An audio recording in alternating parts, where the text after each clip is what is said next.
আসসালামু আলাইকুম। চোদন টিভিতে আপনাদের সবাইকে সুস্বাগতম। দেশ জুড়ে কোঠা আন্দোলনে ব্যাপক ক্ষয়ক্ষতি হয়েছে, কিন্তু আমাদের নেত্রী হাসপা এখনও পুরোপুরি সুস্থ আছেন। তিনি তো সুস্থ থাকবেনই, কেননা 3 দিন এয়ারপোর্ট বন্ধ থাকার পরেও তিনি তার পিওনের পার্সোনাল হেলিকপ্টারে স্পেন গেছে।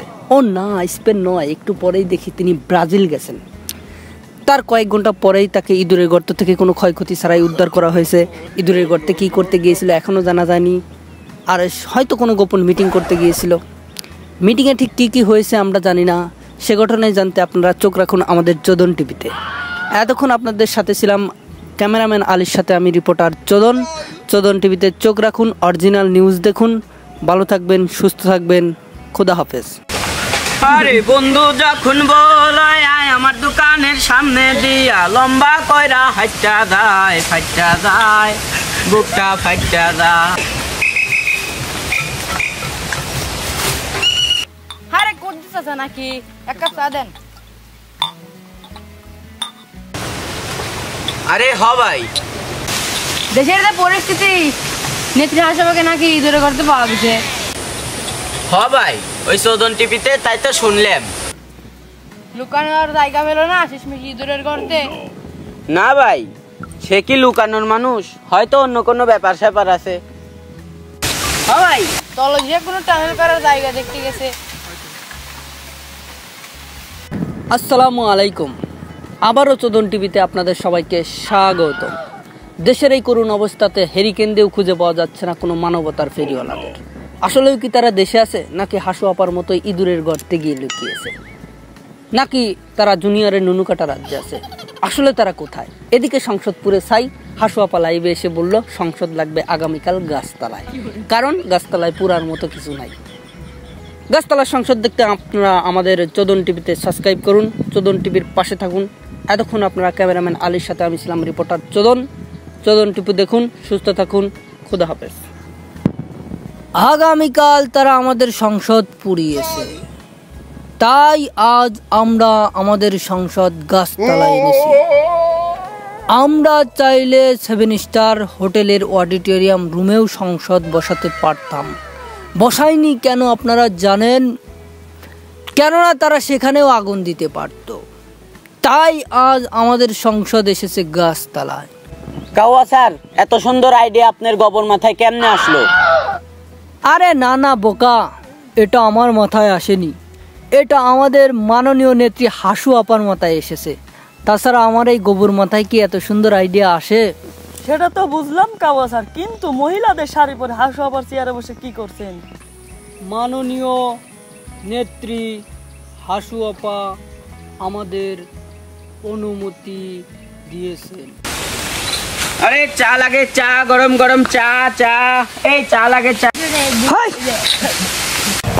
এই তোমাকে জাতীয় সংসদে ঢুকতে দিল কে?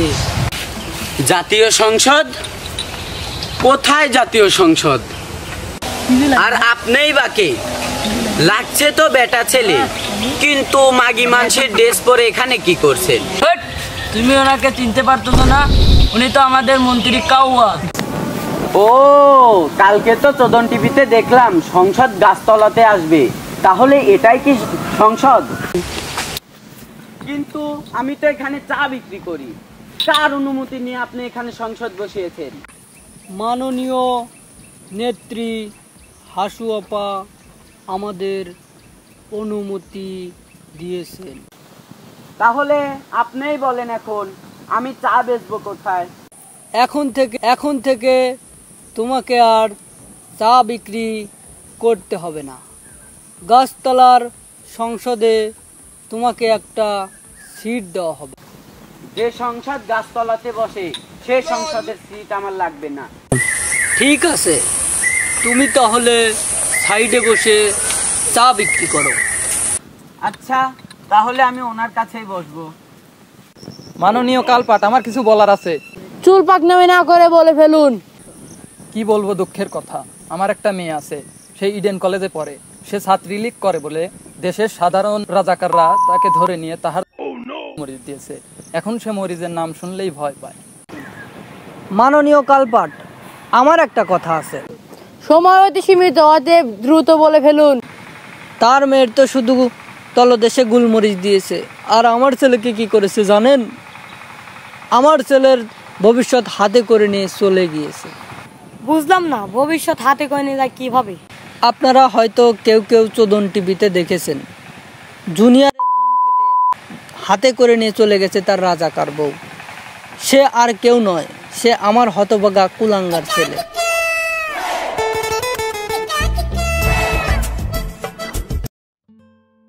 কে এই মহিলা?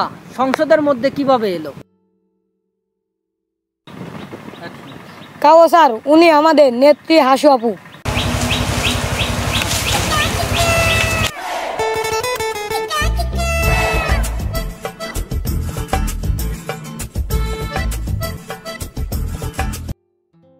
জাতীয় সংসদ শুরু করা হোক।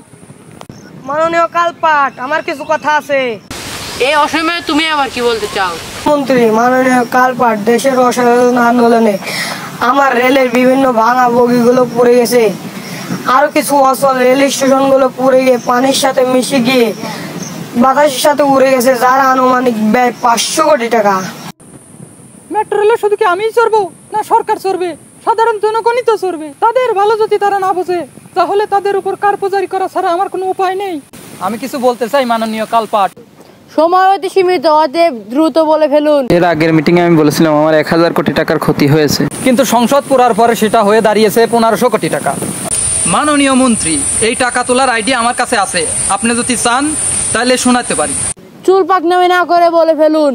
যে দেশে 4 থেকে 4.5 কোটি মিটার আছে, প্রত্যেক মিটার থেকে 3 থেকে 3.5 টাকা তুললে যে টাকা হবে, 1500 কোটি টাকা উঠেও যে টাকা অবশিষ্ট থাকবে, সে টাকা দিয়ে সংসদের আত্মার মাগফিরাতের মাহফিল দেওয়া যাবে। ঠিক ঠিক ঠিক ঠিক ঠিক ঠিক ঠিক। দেশের এই করুণ অবস্থায় আপনাদের মাথায় এরকম কুটনামো বুদ্ধি কিভাবে আসে? যেখানে এতগুলো জীবন ঝরে গেল আপনার আমার ভুল সিদ্ধান্তের কারণে, সেখানে তাদের আত্মার মাগফিরাত কামনা না করে আপনারা সংসদের আত্মার মাগফিরাত কামনা করছেন। এটা কেমন করে হয়? চুপ করো বেদব! তোমাকে কথা বলার অধিকার কে দিল বেদব? আমাদের সংসদে আমরা যা খুশি তাই করব। তোমাকে 6 মাসের জন্য বহিষ্কার করা হলো। হ্যালো বন্ধুরা, এটা আমাদের প্রথম ভিডিও, ভুল ত্রুটি ক্ষমা সুন্দর দৃষ্টিতে দেখবেন। ভিডিওতে একটা লাইক দিয়ে সাপোর্ট করবেন, আর আমাদের চ্যানেলটা একটু সাবস্ক্রাইব করে দিয়ে পাশে থাকবেন।